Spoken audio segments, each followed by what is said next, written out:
Hello and welcome to another Bad Comic Review. This time we're looking at Cover of Darkness, Issue 1. It's a 2021 series written by George Michail and Chris Cam, art by MJ Hiblen, lettering by Nikki Powers, edited by Shireen Shaw. Cover A, art by MJ Hiblen. I think that's the one I have. It's an okay cover, but it doesn't relate at all to what's going on in the book. In fact, only one of these creatures is even seen in the book. So we start off with a Romani woman being chased by a guy. Turns out her and these kids were trying to rip him off, and of course he's the bad guy for busting them, and he goes after the kids, and she goes and gets her sister and her mandatory lover, and they of course have to beat up this guy because girl power or something, even though they're the ones ripping him off. And there were supposed to be these boys helping. They can transform into animals apparently, but they're not there for it, so girl power has to prevail, and they take him down. And we learn they have some terrible secrets, and that's why they're constantly on the move. Their mother apparently abandoned them. And then we also have interspersed within this story is the story of a vampire named Orlok. That's the character from Nosferatu, the silent film. Very original. And he takes on an assistant named Vladimir, not by Vladimir's choice. Well, as you could expect, Vladimir becomes a vampire, and there's some drama around that. The vampire Orlok looks really cool. Vladimir, not so much. Just looks like an ordinary guy with a pet raven. There is a brief cameo from another monster, like I suggested earlier, but overall, the storyline is incredibly generic. It hits all the modern beats. You have your mandatory lesbians, you have the rah-rah girl power, where the girls are basically unstoppable and easily overcome obstacles, and then you have this sort of generic vampire story where this guy Vladimir is obviously going to be Vlad Dracula, and Orlok was more interesting because he actually had a set of morals as to who he would feed on, that sort of thing, but it was overall just very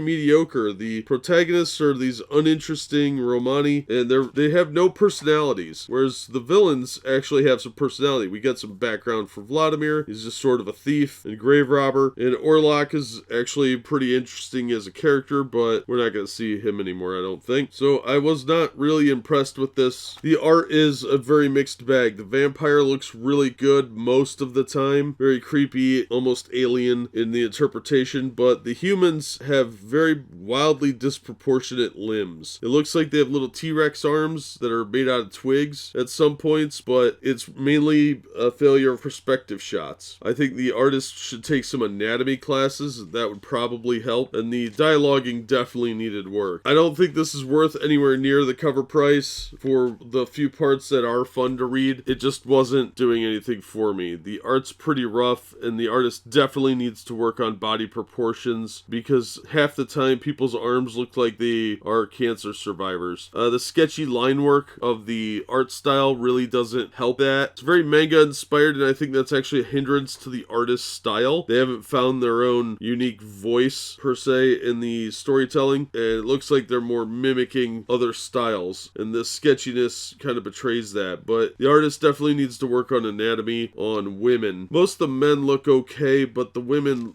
have these disproportionate limbs, like I said, that just don't work. And the writer needs to come up with some more originality, because there's really nothing original here. It's like every other modern book. You have the mandatory girl power, and it just comes off as lazy and trite. The lesbians, I think there's population of 75% lesbians in comics these days. And why do these guys have purple hair? I don't know. There's a lot of things here that just made it not worth $4, not including the quality of the paper being so terrible. So I would skip this one. Unless you get out of a 50-cent box, probably not really worth the time. It's too generic. There's nothing really inspiring here or original. The few parts that were redeeming, like the vampire, really just do not save this book. So I'm not impressed. I see nothing really worth pursuing this on, so I'm not going to pick up anymore. That's going to do it for this one. Thank you so much for listening and supporting the channel. If you enjoyed the video, please hit the like button, and don't forget to subscribe so you don't miss future reviews. If you'd like to help the channel out in other ways, links are in the description for different support methods. And as always, we hope to see you on the next one.